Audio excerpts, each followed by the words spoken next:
Larun mendia oinez igoko dugu. Arxuriko zoikaztegia ezagutuko dugu. Sara, Zugarramurdi, Urdazubi eta Ainoa bisitatuko ditugu. Bueno, pues hementxe gaurko honetan aurkitzen gara Landagaitako zonaldean.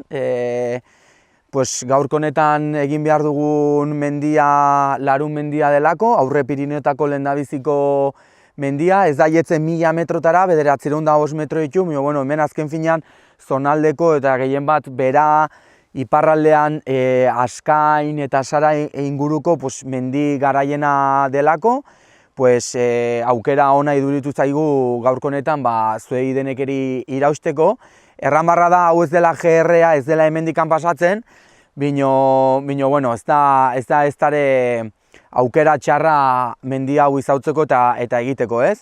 Momentu honetan, erran bezala, aipatu bezala, gaude Landagaitako zonaldean, Landagaitan hemen aukera dago, baita beratikan oinez etortzeko, edota kotxez etorri ahal izateko aukera. Txikienekin egin nahi izan ezkero Larungo ibilbidea, kotxe zurbildu alda beratikan, Landagaitara, hemendikan antzina debekatu egongo da, baimena berezi bat beharko litzateke kotxez arati igotzeko, eta bertzerikan gabe, Larun mendiak erran bezala 905 metro ditu, gu hemen gaude 500 metro inguruan, 400 metroko desnibela izango da, hegoaldetikan igongo gara, hegoaldetikan hasiko gara igotzen Zizkuitzako lepora bitarte, eta Zizkuitzeko lepuan horre hartuko dugu bide gurutze bat, hartu beharren bide normalak segituko du ekialderuntz, eta guk ingo duguna igoera ingo dugu hego-mendebaldetikan, tontorrera, eta gero hordikan jetxiko gara ja ekialdetikan berriro hasierako puntora. Bertzerikan gabe, hemen motxila hartu dugu, makila hartu dugu, janaria ura hartu dugu, GPS-a porsikaso hemen lainua sartzen bali bada eta edozin momentotan ibilbidea ez badakigu ongi, betire bai lagungarri izango dugu. Oroitu, hegoaldetikan igoko gara, iparraldea bertzealdean dago, hori ere bai, orientazioa ere bai garrantzitsua delako edozein lainua sartzen denian, edo edozein kasu horretarako benpin olako gauzak burutan kontzea. Así que guzikotxi.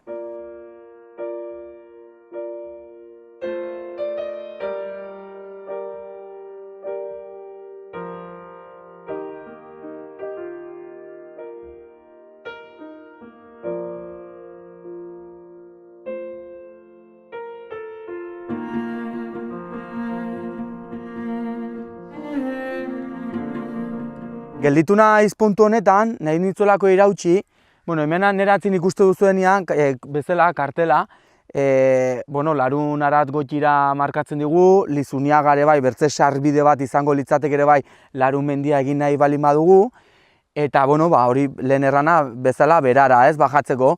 Bino, baita ere gelditu gara hemen, fijatzen balen bazarete, marka txuriak eta horiak daude, ez, eta hor jartzen du PR, ez, gehien bat esplikatzeko, GR-a aparte, GR-a Gran Recorrido Gaztelea zero ibilbide haundia bezala deitzen zaiona, PR-a Pequeño Recorrido bezala deitzen da, ez? Orduan, edozin lekutan ikusten balen baduzue marka txuriak eta horiak, badakizue PR markak direla eta bertako bertze ibilbide txiki bateko zatia direla, ez? Horregatikan iruditu zait komenigarria hemen gelditzeko, hau esplikatzeko, eta honekin ja denborik galdu gabe, segitu behar dugu martxa gotxi egiten.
Kaixo, Nafarroako iparraldeko muturrean gaude, Baztan, Urdazubi eta Laburdiko mugak elkartzen diren tokian. Nire atzekaldean Arxuri mendia dago, 758 metrorekin, eta Zugarramurdi eta Sara herriak hurbil ditugu.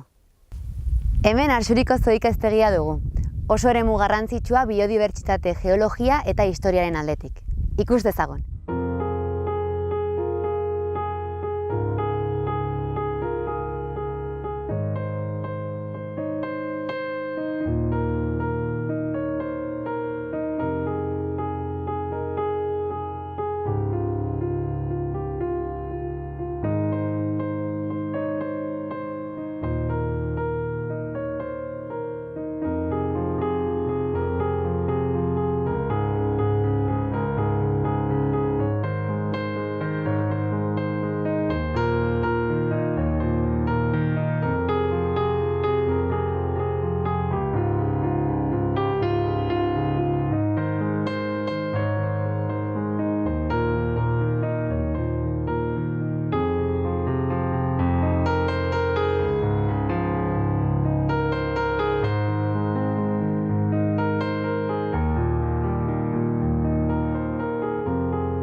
Nafarroako Pirineoetako naturari buruz hitz egiteko Nafar Gobernuko teknikariekin elkartu gara.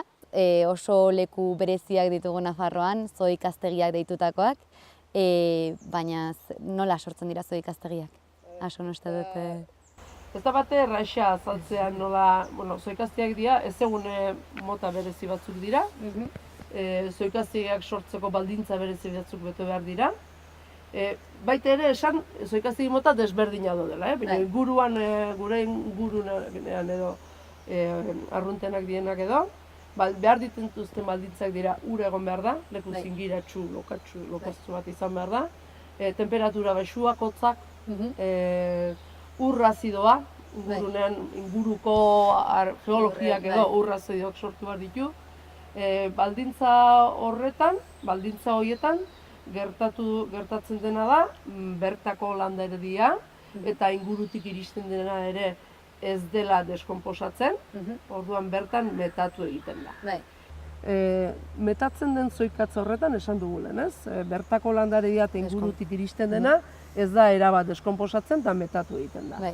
Orduan, sakonean dugun materia hori, zar hori, ez dena deskonposatu, zarragoa izango da. Orduan, hor guk lagin bat ateratzen badugu, lagin hori izango da, hodi baten itxura izango da. Hodi luze bat ateratzen badugu, belaten 4 metrotara iritsi gaitezke, Arxuiren ia 4 metrotara ere. Hor ikusiko dugu zatika, garai desberdinetako landarediaren islada bat. eta horrek ematen du sekulako informazioa, Bai. paisaiak, kudeaketak izan duen aldaketa ezagutzeko. Orduan, badaukagu indar hori, ez? Garrantzi berezi hori, aparte gainetik ikusten duguna, bakarrik gainetik ikusten dena oso garrantzitsua da. Landaredia, fauna ere, oso garrantzitsua da konservaziorako. Baina, metaketa horrek ematen digun informazioa aintzinakoa ezagutzeko, horrek erabateko garrantzia ematen dio zoikazegie. Eta oso datu bereziak aurkitu daitezke, eta adibidez beti azpimarratzen duguna Belateko kasuan izaten da, ez? Orain, Belateko zoikaztegia, Belateko mendatean dagoena. Hor kasu hortan esan behar da, orain ez dagoela aktiboa, bere garaian urak kendu zitzaion, lehortzen saiatu egintzen, eta dagoeneko ez dago aktiboa, baina zoikatzen metatuta dago, eta ikartu daiteke. Horra adibidez, orain gaur egungo paisaian, pagadia da nagusi. Eta aldiz, laginak ikertzen ditugunean, ikusten dugu orain dela 3.000 arte, pagoaia ez dela agertzen. Olako datu aniz, ikusteko nola aldatu den paisaia, nola kudeaketak ere aldatu duen paisaia. Hor ikusti dezakegu. Orduan, zientifikoki interesa handia dauka, historia erakusten digulako, 3.000 urteetarako klimak edo landaretza ezagutu dezakegu. Hortxe gabiltza. Nafarroko zoikaztegiak ematen du 10.000, 12.000 urteko antzinatasuna izan dezaketela. Horke, garai guzti hortako informazioa jaso dezakegu. Oso interesgarri. Eta hori ez da, begibistan ezagutzea zailagoa izango da. Begibistakoa geratzen dena da landaredia.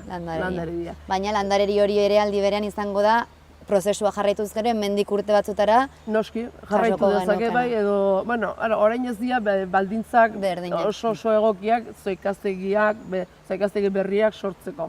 Baina, bai jarraitu dezaketela gaur egun arte mantendu direnak. Eta hemen orduan interes zientifikoa du batez ere, baina ipatuzu Europako iparraldean ere asko agertzen dela, beste erabileraren bat edo ematen zaio zoikatzari?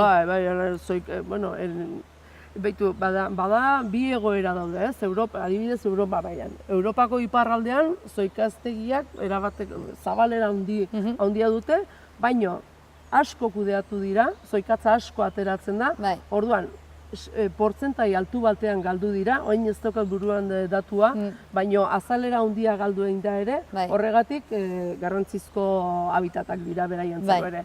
Europako hegoaldean egoera desberdina da, esan dugun bezala, ez? Isla bezalak mantendu direlako, eta hor garrantzi gehiago dutelako. Baina erabili da batez ere ikatza modura, baina eraikinetarako ere, eta gero, substrato modura lorategientzat ere. Eta, badakigu, horretarako oraindik, gaur egun, zoikaztegiak kudeatu egiten dira, eta, badago gur, Euskal Herrian mailan badaukagu adibide bat, batzuk igual ez dute ezagutuko, baina horre Barazarko mendatetik gertu, bazegoen zoikaztegi bat, Saldropoko zoikaztegia, eta hori 70 marko, Belatekoa bezain garrantzitsua, hori, gure inguruko zoikaztegien modura. Hori 70ko hamarkadan edo kudeatu egin zen, eta bertako zoikatza guztiak galdu egin zen. Desagertu egin da zoikaztegi bat. Azkeneko hamarkadetan. Nik ustez lanen nahi dela berreskuratzeko eta... Bai, berreskuratzen saiatzen nahi dira, bertako landaredia. Baina zoikatza galdu zen. Eta ez da hain zarra kontua, ez?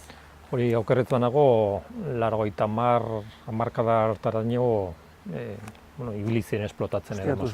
Bai, ustiatu nintzen, bai. Gaurko saioan, Saretako herriak ezagutuko ditugu. Sara, Urdazubi, Zugarramurdi eta Ainhoa.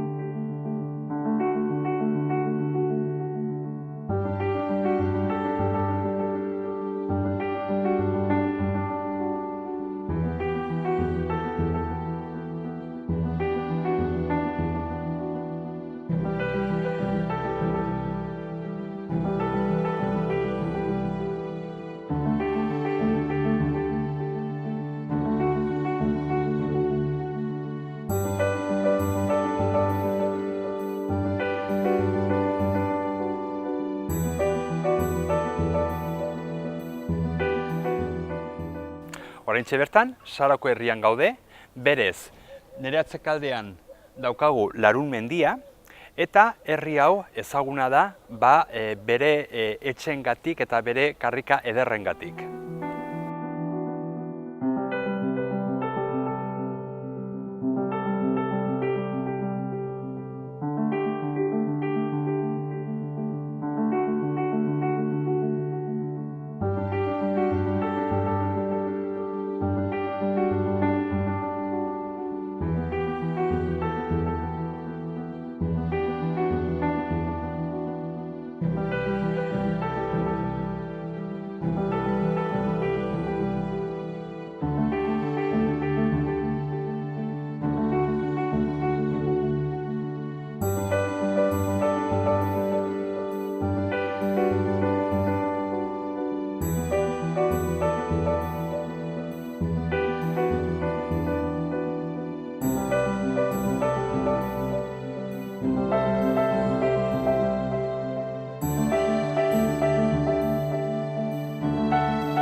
Zugarramurdiko herria, ederra izateaz gain, famatua da bere lezeengatik eta batez ere 17. mendean, hemen zonaldean, egon zen sorgin eizeengatik. Berez, 1610ean, inkisizioak hemengo hainbat barride atxilotu zituzten eta baita batzuk ere Logroñon erre.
Bueno, pues ja aietu gara ja más o menos gutxi gora bera azkeneko zonaldera, hementxe bertan inguru honetan gauden lekua Zizkuitzeko lepua da, bale? Hemen ikusten duzuen bezala, nire bizkarrin ikusten da itsasoa, ja kostaldea, bale? Iparraldea dago hemen, gu etorri gara hegoaldetikan, beraldetikan, eta bueno, pues hemen ikusten duzuen ere onduan dago hau, mugarriak dire, ez? Hemen iparraldeko zonalde guztitan ikusiko duzu olako harriak, eta harri honek hartzen du erreferentzi gisa iparraldeko muga eta Nafarroako muga, ez? Orduan, pues jazta, hemen gaude, 201 metro desnibela gelituko zaio ja Laruneko kaskua konkistatzeko, eta erran bezala hemen igoko dugu hego-mendebaldetik, igoko gara tontorrera, eta gero jetxiera egingo dugu justo ekialdetikan, eta bajatuko gara bide normalatikan. Erran, aipatu, igoko garen zonaldea, dela probestuko dugu berako maratoi erdiko apirilan ospatzen den mendilasterketa nahiko famatua igotzen dela hemendikan, du nahiko malda potentia eta polita da aldi berian, eta bueno, pues errepikatuko dugu zuek ikusteko nolakoa den eta ero jetxiko gara bide normaletikan. Así que baguzi gotxira.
Zonalde bat zoikaztegi izendatzeko metatutako zoikatzaren lodierak metro bat baino gehiagokoa izan behar du. Hau kontutan harturik eta bete behar diren ingurugiroko baldintza zorrotzak direla eta, Nafarroan oso zoikaztegi gutxi aurkituko ditugu, eta hemengoa Arxurikoa da garrantzitsuenetarikoa.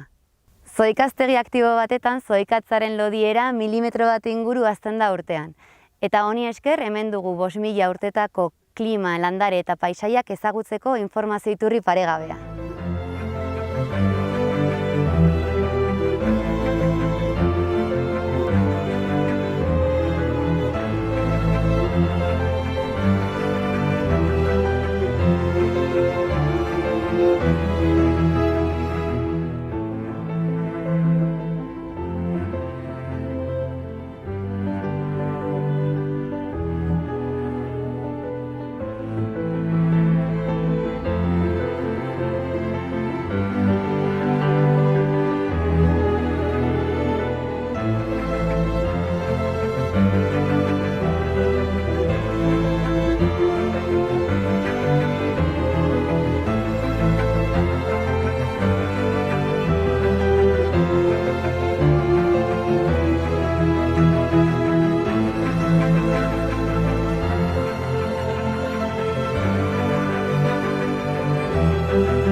Zoikatzak sortzen den garaiko landareriaren informazioa gordetzen du, eta antzeman daiteken bezala gaur egungo landareria oso garatua dago naturgune hontan. Goroldi espezie ugari topatuko ditugu, baina aipagarriena Nafarroan erroldatuak dauden 5 landare haragijaleetatik 4 hemen aurkituko ditugula da. Landare hauek lurzoru istiltsuetan hazten dira, eta fotosintesia egiteaz gain intsektuak ere harrapatzen dituzte. Adibideen artean Drosera familiako eguzki-intz eta intz belarrak ditugu. Euli eta intsektuak urritxurako tantetan geldituko dira harrapaturik jaten dituzten arte.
Urdazubiko herria sortu baino lehen, hemen sortu zen Urdazubiko monastegia.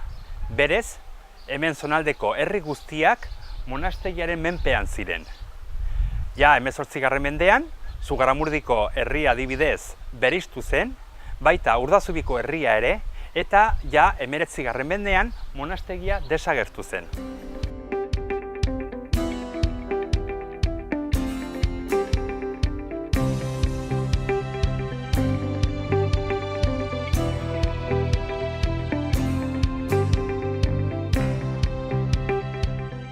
Hau berez, gaude, hemen daukagu eliza ondoan, baina hau baita dena zen Erdi Aroko monastegiaren zati bat.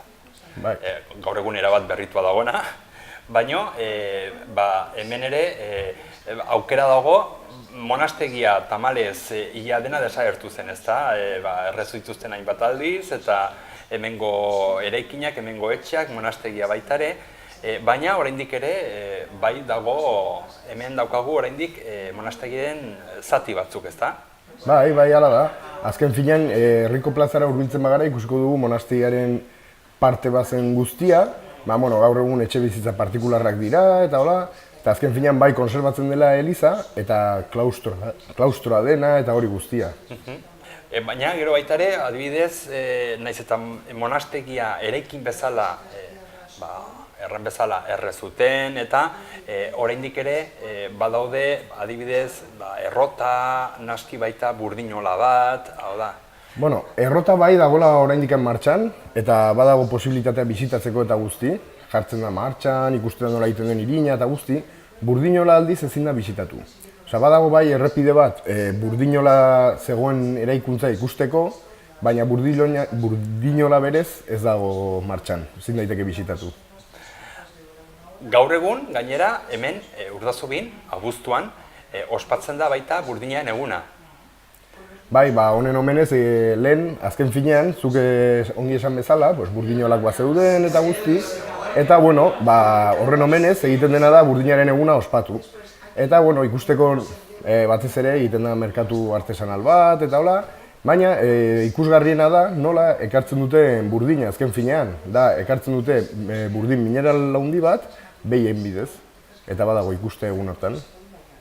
Eta ze gauz gehiago baitugu hemen, bisitatzeko aukerak baitugu noski lezeak, Urdazubiko lezeak, arras famatuak direnak, baina azken urtetan ere badaude gauz gehiago, ezta? Bai, azken finean ez daude bakarrik lezeak, badaki direla, nola da, bisitagarririk ezagunenak, baina ere bai badaukagu monastegia bera bisitatzeko, bi zati dauzkana, behian badaukagu pintura eta eskultura esposizio bat, eta goian museo bat herriko eta monastiko historia kontatzen diguna 11. mendetik 18. mendera.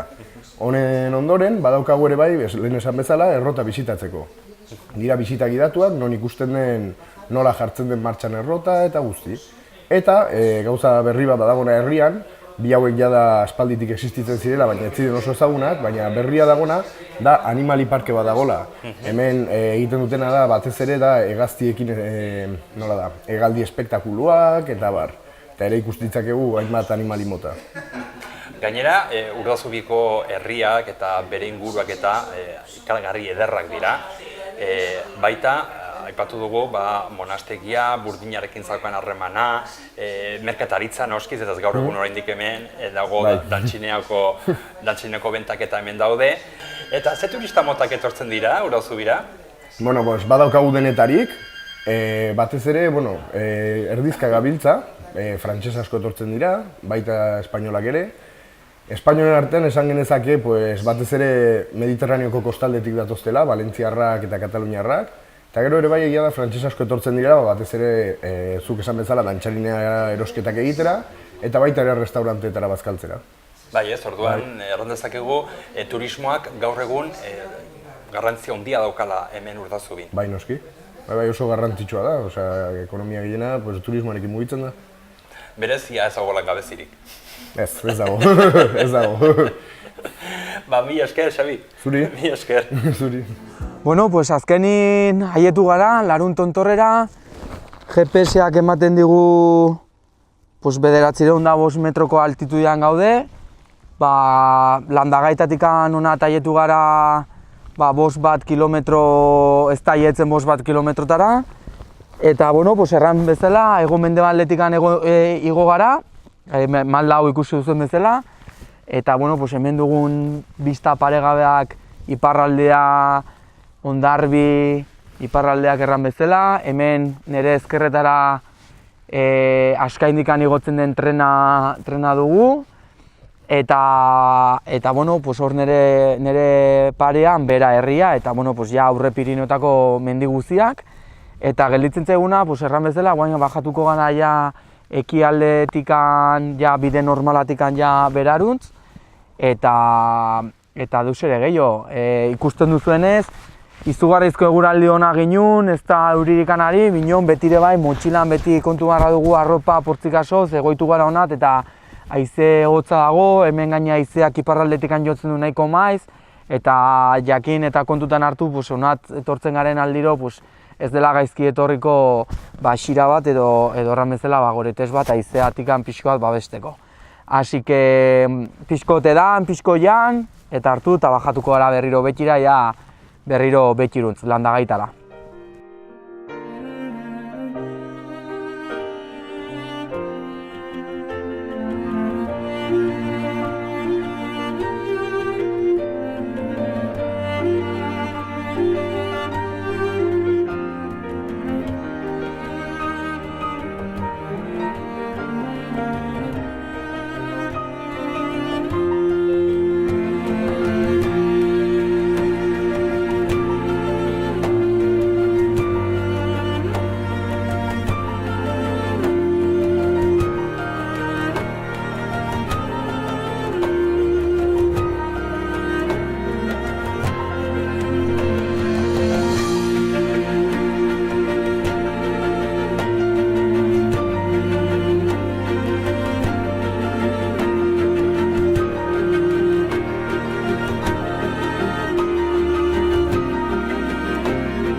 Bueno, ja aietu gara abia puntura, berriro hemen aietu gara landagaitara, eta pixka laburbilduz egin dugunagatikan, igoera nahiko maldatxua, denbora guztian bastante malda deskansillo txiki batekin, gehienez jota mantxo joaten ordu bat erdiz edo horrela egiten alda igoera larun tontorrera, eta gero malda bajatzea kontu zarundikin, minon 3 ordu laurden gehienez jota ordu batez egin alda.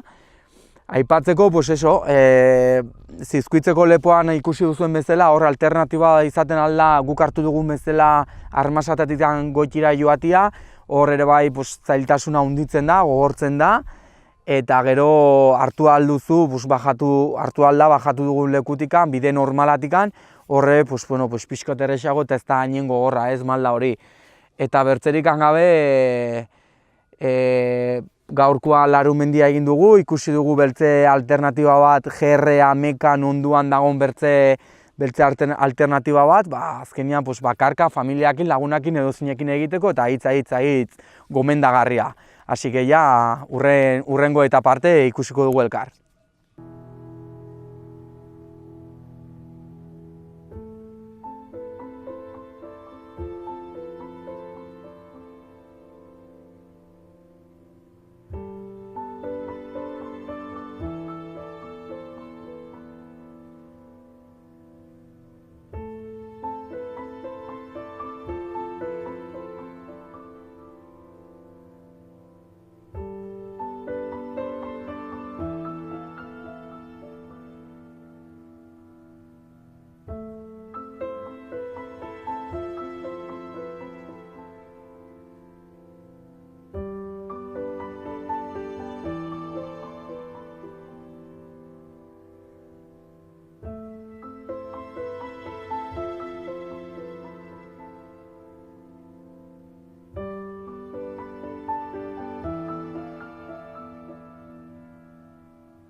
Arxuriko eremu honetatik erreka txikitxo bat jaitsiko da maldan bera, eta Orabideako errekan bukatuko du.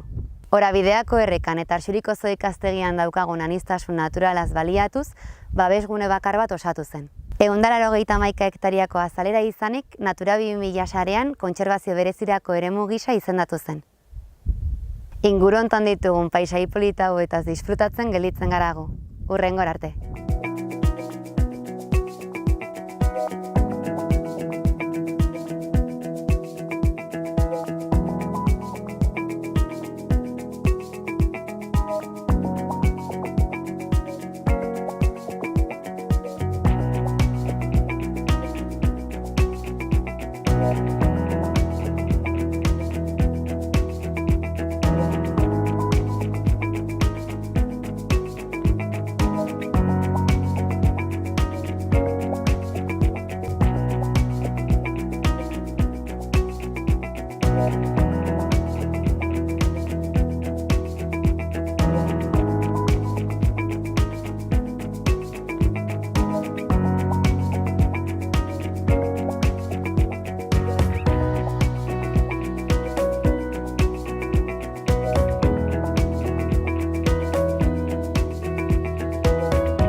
Eta hementxe, Ainhoako herrian bukatzen dugu gaurko saioa. Bertze bat arte.